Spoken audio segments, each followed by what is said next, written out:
Overseas Pakistani के vote की अहमियत क्या है, और इस वक्त हमारे साथ जो शख्सियत मौजूद हैं वो हमें ये बताना चाह रहे हैं कि इस वक्त जो कवानीन हैं वो ओवरसीज पाकिस्तानी को फैसिलिटेट करने के बजाय उन्हें वोट डालने से रोक रहे हैं। कैसे रोक रहे हैं, क्या हो रहा है, इस वक्त हमारे साथ मौजूद हैं ऑस्ट्रेलिया से researcher data scientist Salman Shabbir साहब। उनसे हम बात करते हैं। अस्सलाम वालेकुम सलमान।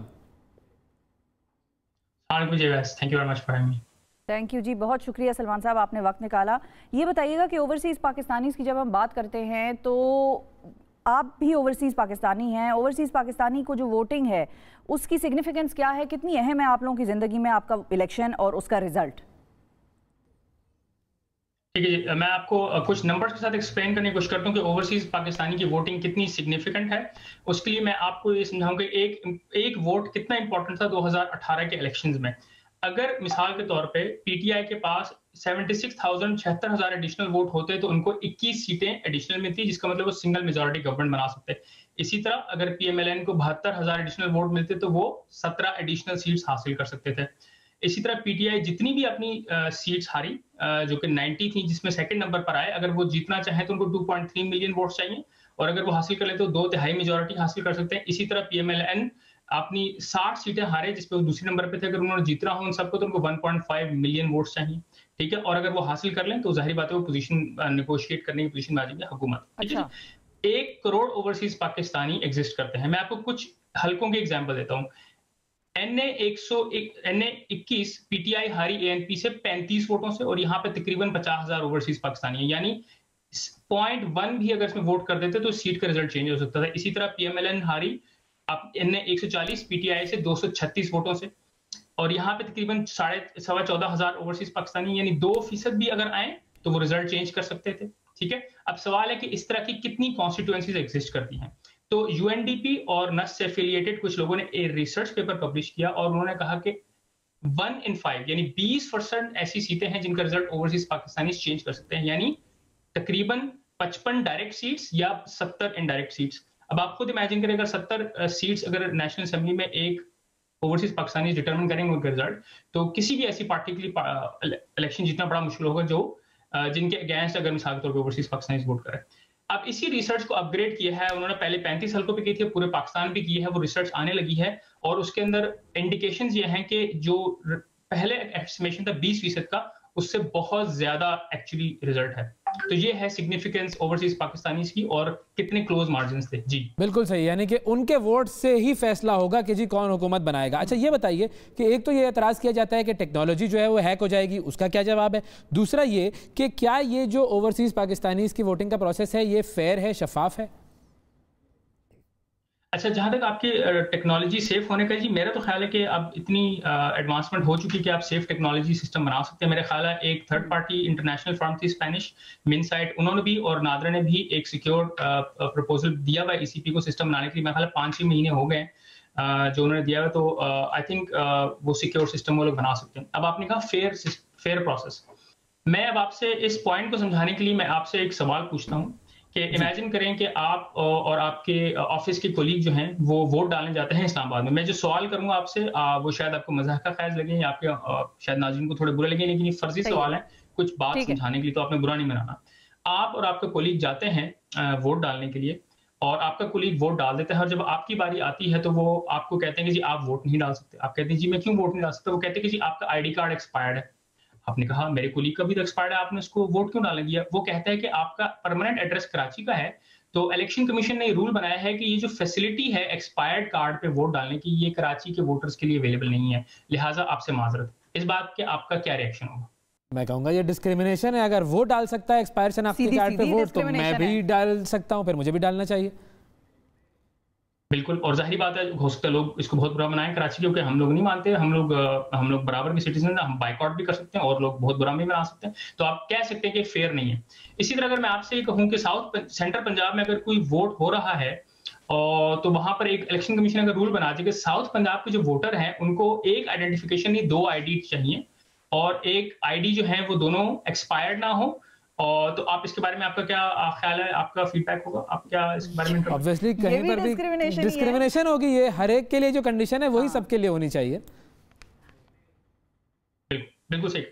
इसी तरह बेसिकली अगर हम कहें कि इस्लामाबाद के लोगों से कहा जाए कि वो अपना वोट जो है वो रात को कास्ट करें, और एक वर्किंग डे पे, और दूसरे शहर में कहा जाए कि हम आपको छुट्टी देंगे और आप दिन के टाइम पे वोट करें, ये भी डिस्क्रिमिनेशन होगी। इसी तरह अगर हम लाहौर के लोगों को मिसाल के तौर पे कहें कि आप अपना वोट सिर्फ 5 साल में 15 दिन रजिस्टर कर सकते हैं, ठीक है, और बाकी सारा साल जो है वो आप नहीं कर सकते, लेकिन बाकी सारे शहर वाले जो है पाकिस्तान के वो कर सकते हैं सारा साल, ठीक है, ये भी डिस्क्रिमिनेशन होगी।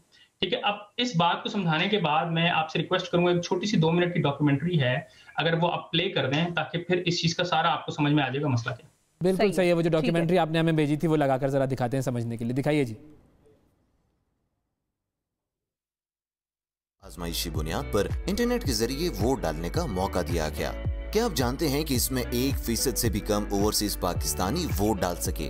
इसकी वजह वो कड़ी शराइत हैं जिसकी वजह से अक्सर ओवरसीज पाकिस्तानी वोट डालने के हक से महरूम कर दिए जाते हैं। आइए देखें वो क्या वजूहात हैं। कानून के मुताबिक हर पाकिस्तानी को वोट डालने के लिए सिर्फ एक नादरा कार्ड चाहिए, बेशक चाहे उसकी मियाद खत्म भी हो। मगर इलेक्शन कमीशन ने ओवरसीज पाकिस्तानियों पर मजीद कड़ी और गैर मसावी शराइत आयद कर दी। याद रहे, ये शराइत कानून का हिस्सा नहीं बल्कि इलेक्शन कमीशन के बनाए हुए रूल्स हैं।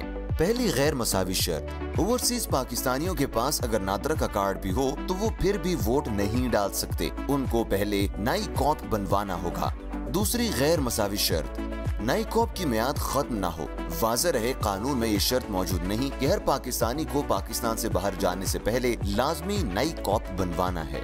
तीसरी गैर मसावी शर्त, हर ओवरसीज पाकिस्तानी के पास पाकिस्तानी मशीन पासपोर्ट हो। चौथी गैर मसावी शर्त, पाकिस्तानी पासपोर्ट एक्सपायर्ड ना हो। पांचवी शर्त, ओवरसीज पाकिस्तानी के पास ईमेल हो ताकि वो इंटरनेट पर वोट डाल सके। हुकूमती आदादो शुमार, इलेक्शन कमीशन की रिपोर्ट और एक सर्वे के मुताबिक इन गैर मसावी शराइत की वजह से तकरीबन 90 लाख या 90% ओवरसीज पाकिस्तानी वोट के हक से महरूम हो जाते हैं। जब वोट डालने का वक्त आता है तो वो पाकिस्तानी टाइम 8 से 5 का टाइम होता है, जो कि शिकागो अमेरिका में रात के 10 बजे से सुबह 7 बजे का टाइम होता है। इसी तरह मुख्तलिफ काम के दिन और दिन के औकात की वजह से बहुत सारे ओवरसीज पाकिस्तानियों के लिए वोट डालना मुश्किल होगा। ओवरसीज पाकिस्तानियों के लिए वोट डालने को आसान और मसावी बनाएं। वोट डालने के लिए पाकिस्तान में रहने वाले और ओवरसीज पाकिस्तानियों के लिए एक ही जैसी सहूलियात और आसानियाँ पैदा की जाएं।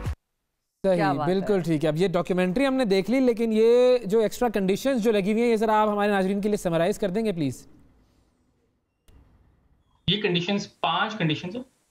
सबसे पहली कंडीशन कि अगर आपके पास CNIC, कानून ये कहता है कि अगर आपके पास CNIC है या नाइकॉप है ओवरसीज पाकिस्तान के पास और वो अगर एक्सपायर्ड है तो वो वोट कर सकता है, कानून कहता है। लेकिन इलेक्शन कमीशन ने 5 एडिशनल कंडीशन लगाई ओवरसीज पाकिस्तानी पे। पहली कंडीशन कि आप CNIC वोट नहीं कर सकते, आपके पास नाइकॉप होना चाहिए, पहली कंडीशन। दूसरी कंडीशन कि आपका नाइकॉप एक्सपायर्ड ना हो, ठीक है। तीसरी कंडीशन कि आपके पास पाकिस्तानी मशीन रीडेबल पासपोर्ट होना चाहिए।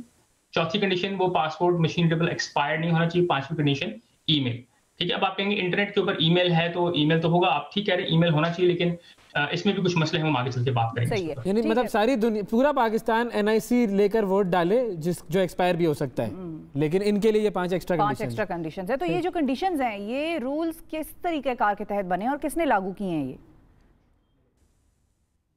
देखिए, इलेक्शन कमीशन के पास ये कानूनी राइट मौजूद है कि वो रूल्स बनाए, इसमें कोई प्रॉब्लम नहीं है और इलेक्शन कमीशन ने ही ये रूल्स बनाए। लेकिन प्रॉब्लम ये कि उन्होंने रूल्स ऐसे बना दिए जो कि मेरी ख्याल में गैर कानूनी रूल हैं और उनका बहुत बुरा इम्पैक्ट आ रहा है ओवरसीज पाकिस्तानी के टर्नआउट के ऊपर। जिस तरह मिसाल के तौर पर अब पासपोर्ट की कोई कानूनी रिक्वायरमेंट कहीं पर भी नहीं है। पासपोर्ट की वजह से 50, 60, 70% लोग वैसे ही डिस्क्वालीफाई हो जाते, क्योंकि मिडिल ईस्ट के जो लोग हैं आपके ज्यादातर, उन बेचारों के पास पासपोर्ट का सबके पास एक्सेस नहीं होता, कंपनी या कफील रखती है। इसलिए जो आपके आखिरी चीज हम आपसे पूछना चाहेंगे सिर्फ ये कि ये जो रूल्स इलेक्शन कमीशन ने लागू किए हैं, ये क्या पार्लियामेंट से मंजूर नहीं है? ये